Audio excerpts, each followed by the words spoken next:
Alright, ito medyo mahaba-haba ito. So please bear with me. At isa na namang very credible po ito. Bakit? Kasi sabi niya, I am, and then mention name, resident of Siaton, Negros Oriental. My mother is kapamilya nila, a relative of late Gov. Been 92 to 2013, 6th termer. Nasa politics ito. Okay? Nasa politics. Ahead pa kay Digamo. And then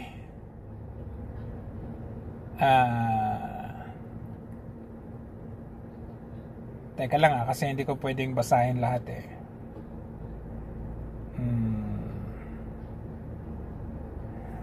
Okay. Sabi niya, I can relate to you who Ruel really is, because we were together, same party with the Teves noong araw. Digamo will never be a Digamo without the Teveses. Pero lalahanin mo, itong taong ito, relative ng mga Digamo, Ragay Digamo. Digamo will never be a Digamo without the Teveses. But because of greed, power, money, everything, it changes everything. I can relate exactly the whole story since the beginning how Digamo rose to power. 2013, I bolted out of politics because it was my I said to myself, I will disconnect from politics because I cannot swallow how our province is governed. In fact, our house was strafed, yung diratrat ng mga with Armalite. Because okay, ito hindi ko pwedeng basahin. As I was listening to Pastor Laping, my God really is revealing the truth. It is so unfair this government falsely accused the Teveses.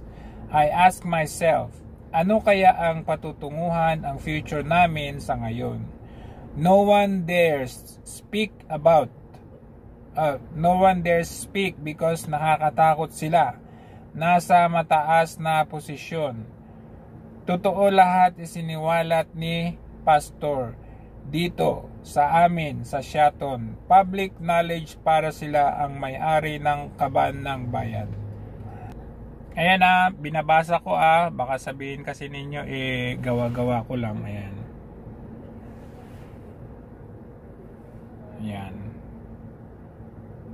Okay. Oops. I decided to try to communicate with you in whatever means kasi I have observed how you handle these delicate issues in our province. You give intelligent analysis, comments based on videos posted, netizen views, comments pro or anti, including bashers. Right after the interview with the pastor convinced me to air our voice, also confirming what was revealed came from a very reliable person. Sabi niya si Pastor Laping daw. Please give me enough time to compose the whole story kasi madetalya ako. So since okay. So hanapin ko na yung detalye niya. Okay. Good PM, sending you part 1. Okay.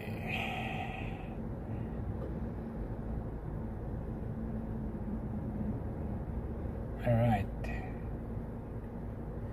Number 1, 2003, a lady employee of Shaton LGU filed sexual harassment case against first-termer Roel Ragay Digamo, the incumbent mayor last termer. During that time was late Mayor Inad Kisay, who died. Then Vice Mayor took over the vacancy. Digamo showed dislike of the appointed mayor for no apparent reason. Number 2, 2004, Digamo re-elected second term as SB member or Sangguniang Barangay member, along with the majority of the Sanggunian, all under Kong Minyong Teves, including the mayor. Digamo unhappy and paranoid due to existing case filed, manifested sour relationship with his own party mate, mayor, even made disclosure to his colleagues. An inkling to run against the incumbent mayor comes next election. Oh, medyo may sour graping daw nangyayari. At parang gusto niyang kalabanin yung incumbent mayor. The threat caught the ire and displeasure of Kong Minyong Teves, offered a win-win solution in order to avoid or create breakdown on the party, giving advantage to the opposition. Big political leaders in the province during those times, despite different political affiliations, however, established a good working and harmonious relationships, to mention a few. The late Gob Dodo Masias, then Governor George Arnaiz, late Governor Tuting Perdices, the Paras Kong Lim Kai Chong, and all others. How to resolve Shaton. Kong Minyong Teves made arrangement among big leaders in the province that PCL president slot be given to the district of Kong Teves, recommended, supported Digamo to be the candidate, vying for president of the Councilor League or PCL. A pre-arranged agreement, same goes to Mayor's League's president, be given to another congressional district. ABC president given to another congressional district. This was what was called gentleman's agreement. It was that easy, no hassle, nothing contradicts, or nobody went against the system. The measure indeed paid up to atone the likely turmoil within the party in the municipality of Shaton. This showed how much Kong Minyong Teves loved Shaton and all the rest of municipalities under his district. He was the godfather of politics, to describe him a great philanthropist. So, in short, walang-wala si Digamo at that time. So, puny po siya noon. Pipitsugin, kumbaga. Number 3, 2007. Ayan. Digamo sitting in the provincial board paved the way for his exposure to the provincial level, seemingly the rise to popularity among the constituents of the province, no less. Of course, Teves still behind, supporting Digamo on his quest for higher position.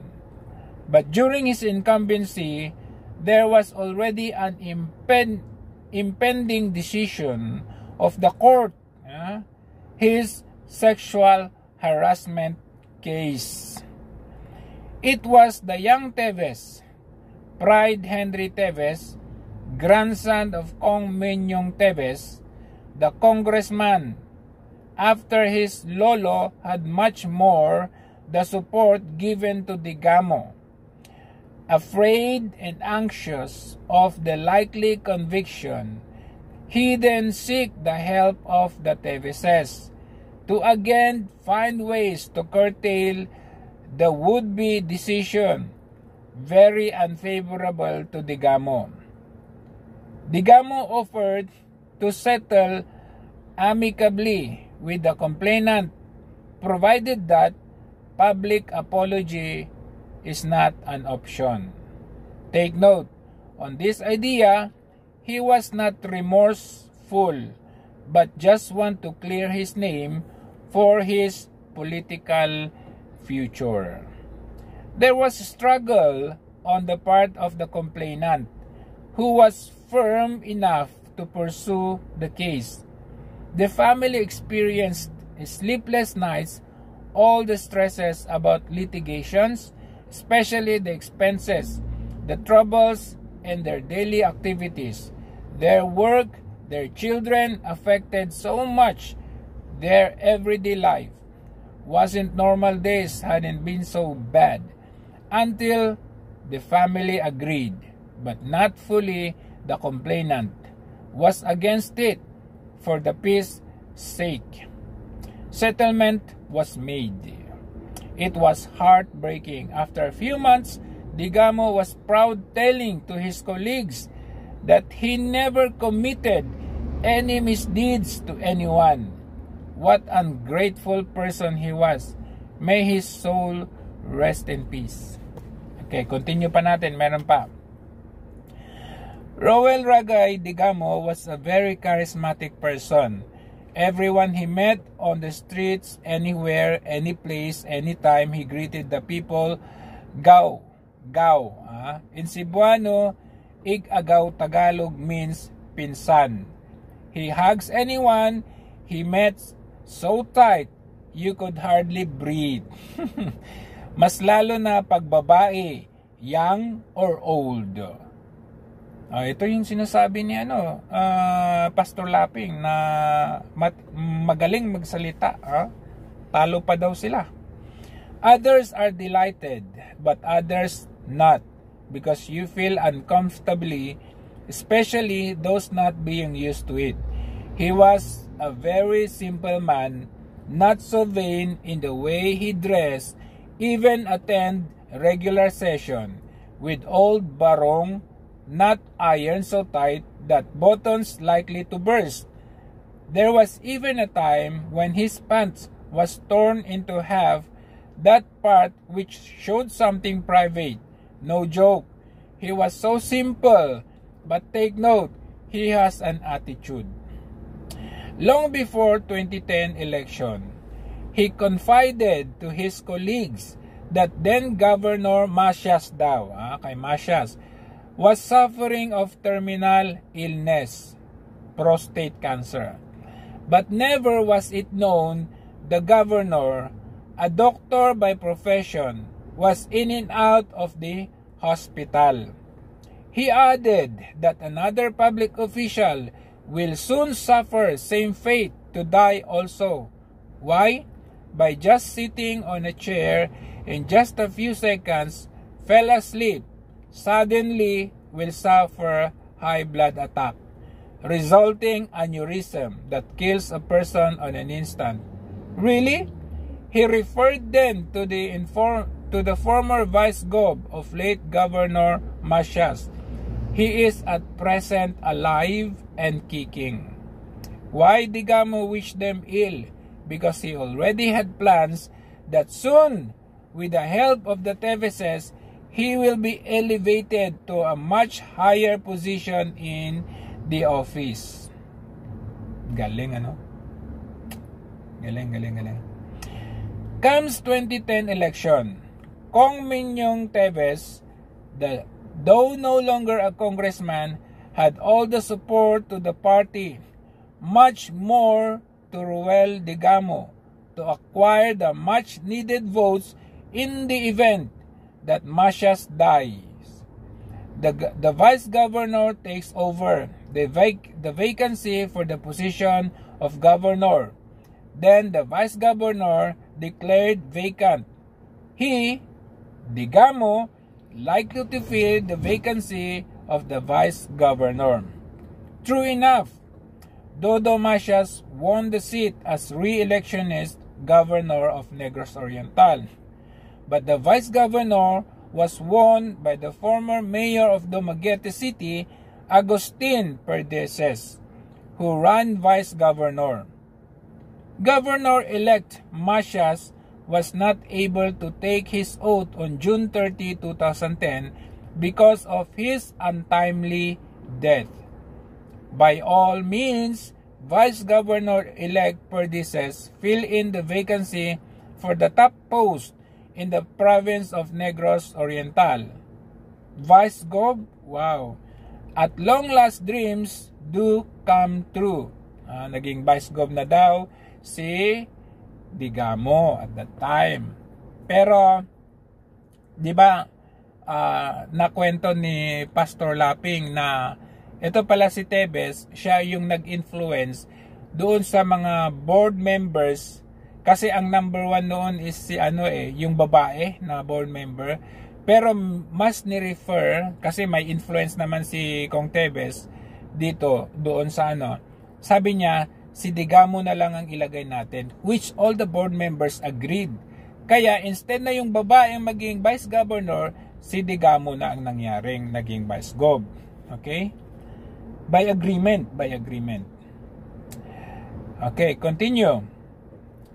Indeed, Roel Digamo succeeded to assume the post as vice governor of Negros Oriental. Divine intervention? Question yun. Moving forward, July 1, 2010, new set of government officials were installed. Shaton was so lucky to have Digamo on the Capitol. Before I forget, Governor Masias is from Shaton. Nakaka-proud. Former Chief Justice of Supreme Court was Chief Justice Felix Macashar, who hails from Shaton.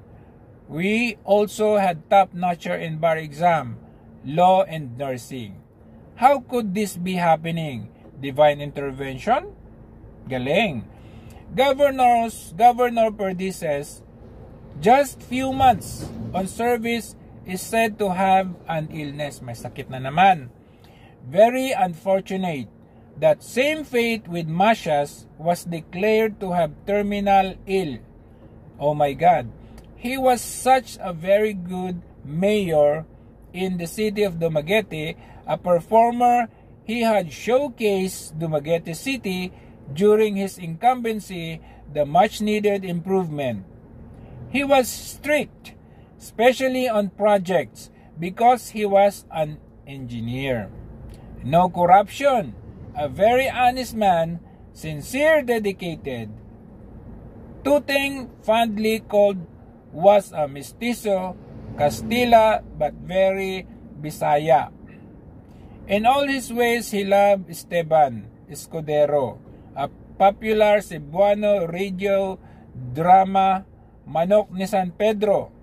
The recent news engulfed sadness in the entire province, but somebody must be celebrating. Alam na this kung sino. January 2011, Gov Perdices was laid to rest. Divine intervention? Ito yung sinasabi ni Mayora na divine intervention daw. Roel Ragay Digamo rose to power. Isn't it amazing for the people of Shaton to once again the top leader of the province? This was where everything changed. Okay. 2011.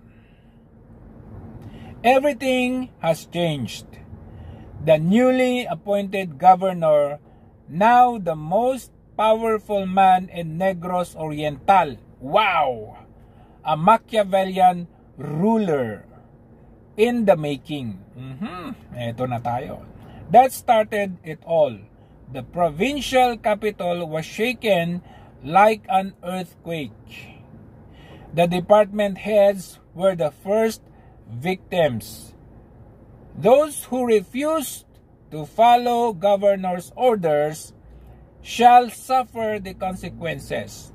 You be declared floating, or you will be thrown to the farthest municipalities or cities. Pare-pares yung sinasabi nila. Yung mga nagme-message talaga sa akin, iba-ibang tao, pare-parehas eh. Or will be assigned in a demeaning or degrading job unsuitable to your qualifications. Or, if you can't swallow, better resign or retire.